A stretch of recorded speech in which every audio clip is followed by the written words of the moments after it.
삼손 모르시는 분 있으세요?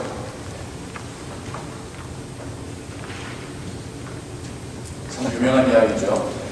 영화로도 제작이 된 이야기고요. 삼손이라고 하는 그 사람을 통해서, 영웅이나 인물이 아니라 그 사람을 통해서 하나님께서 우리에게 주시는 메시지가 무엇인지를 여러분과 함께 묵상하기 원합니다. 삼손이 태어났던 때는 이스라엘이 하나님과의 관계가 좋지 않을 때였습니다.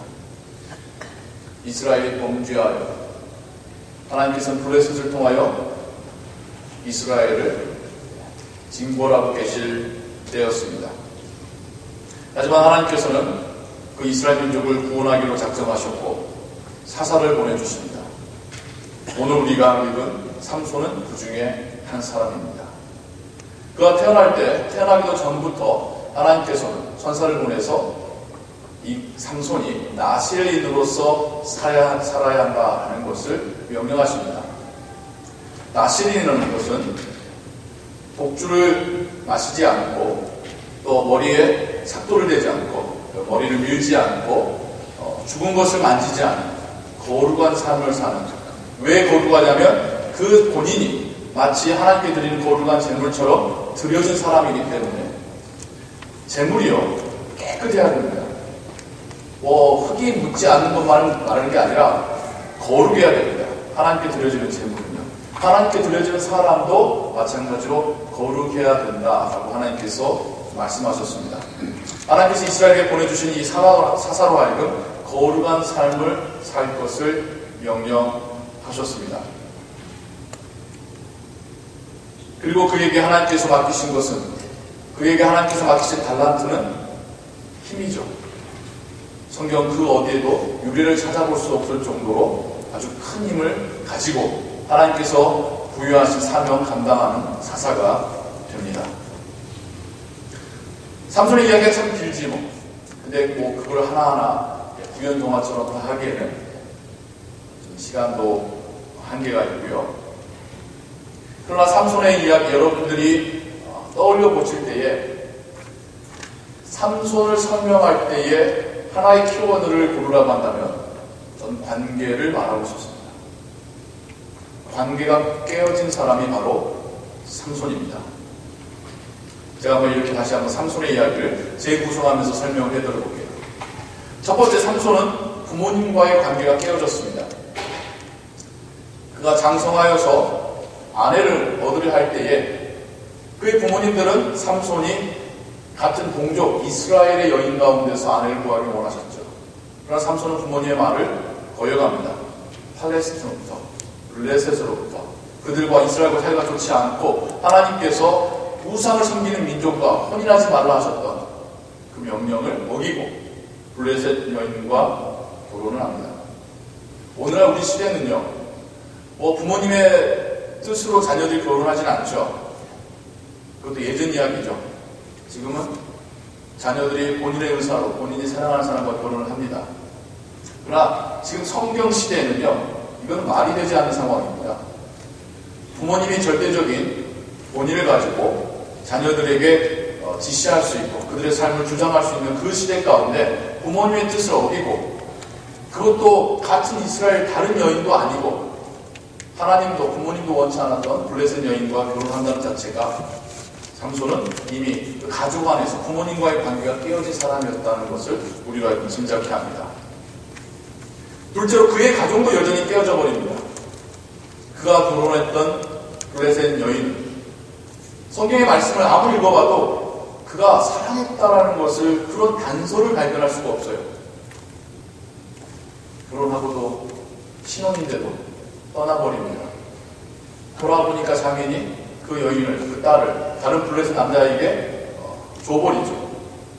그러니까 화난 딸이 또 행패를 부리는, 행패라는 단어를 썼습니다만 블레셋 입장에서는 행패였겠죠. 실상은 사랑하지도 않았던 여자와 결혼을 하였고 그 여인을 보호하지도 돌보지도 아니하였습니다. 삼손의 부부관계도 깨어져 있었습니다. 친구의 관계도 그는 깨어져 있었습니다. 결혼 축하연에 찾아온 사람들과 정도가 심한 내기를 하죠. 거의 도발이었죠. 아주 어려운 수수께끼를 내고 일주일 안에 맞추면 내가 이렇게 주겠노라. 못 맞추면 너희들이 나한테 주라. 거의 12조의 그런 수수께끼를 냅니다. 그것으로 인해서 사이가 더 틀어져서 블레셋과 더 앙숙이 되는 그런 스토리를 우리가 성경에서 보게 돼요. 관계라고 하는 그런 주제를 가지고 보자면 삼손은 자기 친구들과 또래 사람들과도 잘 관계하지 못했습니다.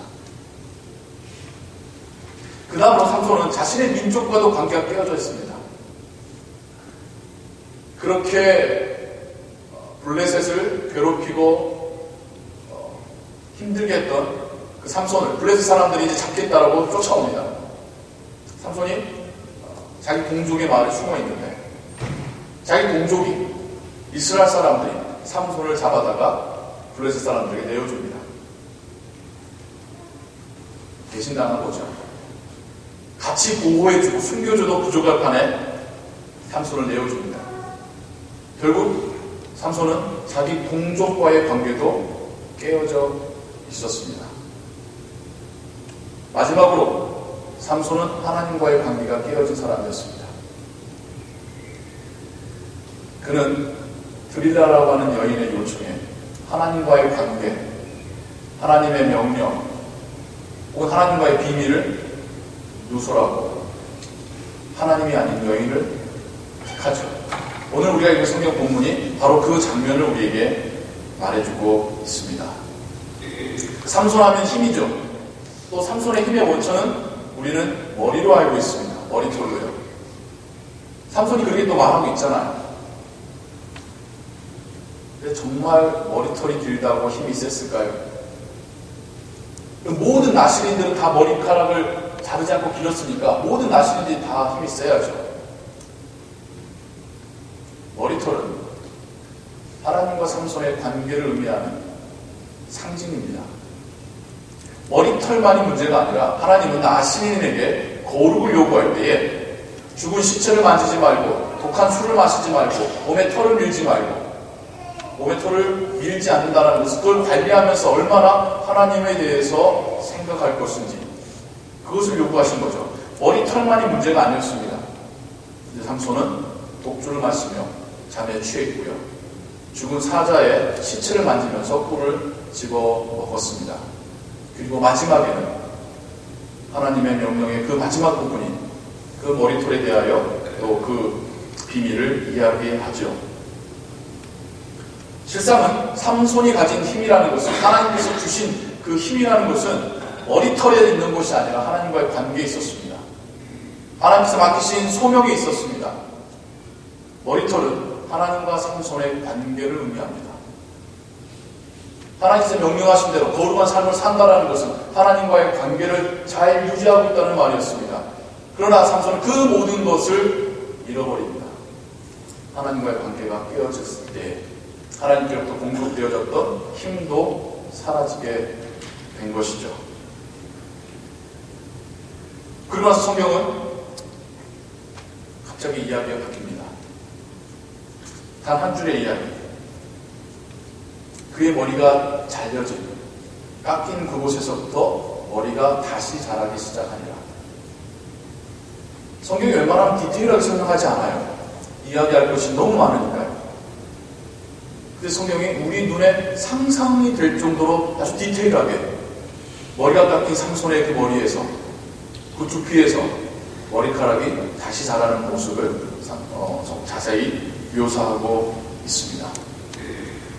머리가 아니라 하나님과 삼손의 관계가 서서히 회복되어 가고 있는 것을 성경이 머리라고 하는 상징을 통하여서 우리에게 말해주고 있는 것이죠.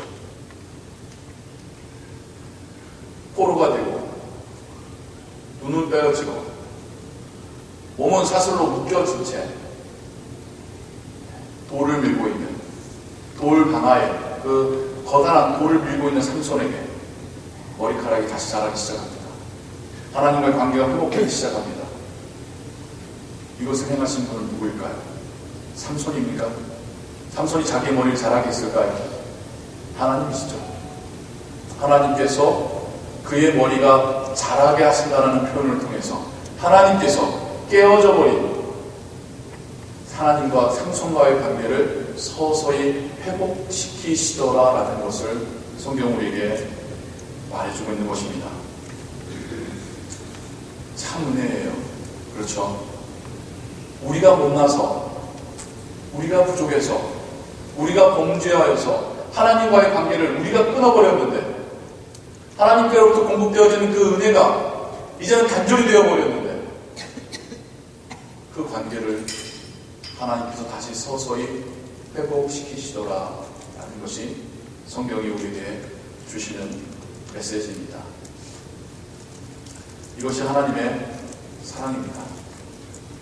하나님 우리에게 내가 너에게 다시 찾아가 너와의 관계를 회복하겠노라 말씀하시는 것이 하나님의 사랑입니다. 예수님 한번 떠올려 보세요.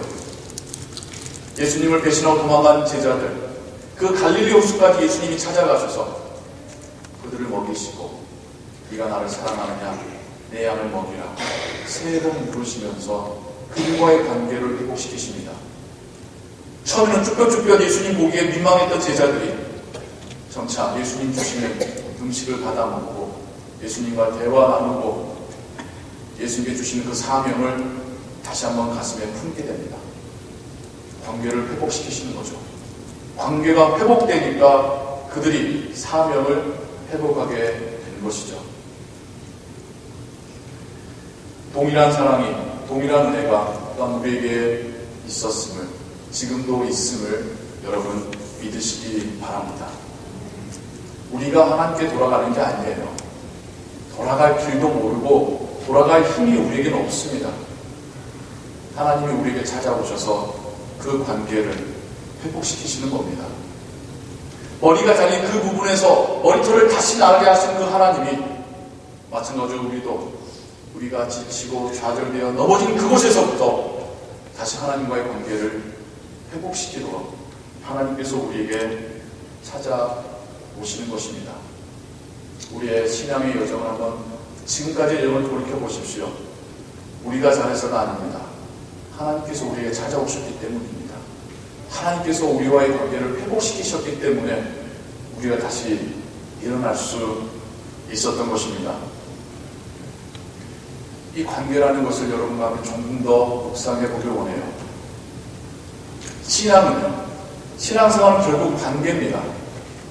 예수님께서 율법을 딱 두 가지로 정의하셨죠. 하나님을 사랑하고 내 이웃을 사랑하라.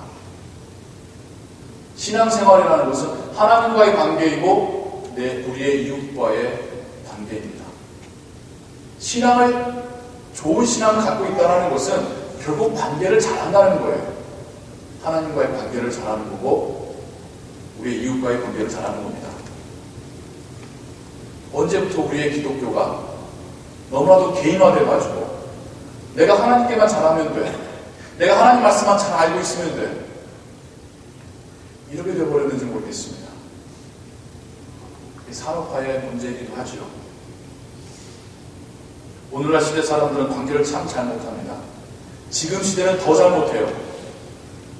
연세 드신 분들보다 젊은 사람들이 관계를 더 잘 못해요. 왜요? 제가 생각할 때는 경쟁의 시대를 살기 때문입니다.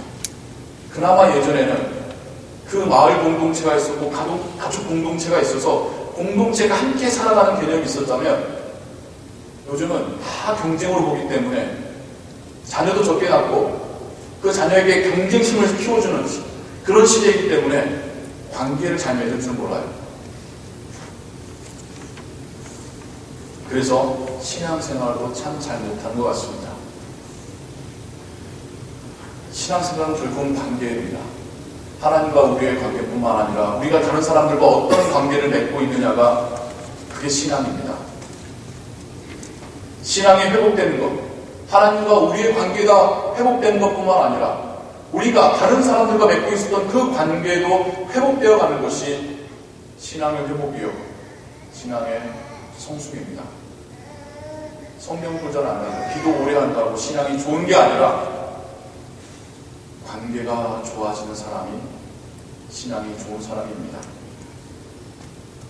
다시 한번 하나님께서 우리에게 찾아오셔서 우리와의 관계를 회복하시며 우리의 신앙을 회복하셨다는 그 말씀을 여러분 떠올려 보시기 바라요. 하나님이 우리에게 찾아오셨습니다. 하나님과 우리의 관계를 회복하시려고 우리에게 찾아오셨습니다. 그럼 우리 신앙의 나머지 절반인 우리와 우리의 이웃의 관계는 어떻게 하면 회복할 수 있을까요? 그것도 그들이 우리한테 찾아와야 될까요? 하나님 우리에게 찾아오셔서 우리와의 관계를 회복하셨듯이 우리와 우리의 이웃 관계도 그가 우리한테 찾아와서 사과해야지 관계를 회복하는 걸까요? 아니죠. 주님이 제자들이 하셨듯이 내가 너희에게 본을 보였듯이 이제 너희가 그대로 행하라 말씀하셨듯이 하나님이 먼저 우리에게 찾아오셔서 우리와의 관계를 회복하셨다면 이제는 우리에게 이제 네가 가서 관계를 회복하여라 말씀하신 거 아닐까요?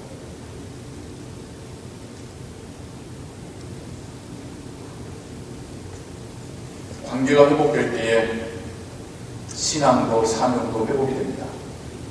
관계가 회복되지 않은 상태에서는 힘을 잃은 삼손처럼 그리스도인들은 아무런 힘을, 아무런 하나님의 능력을 행할 수가 없습니다.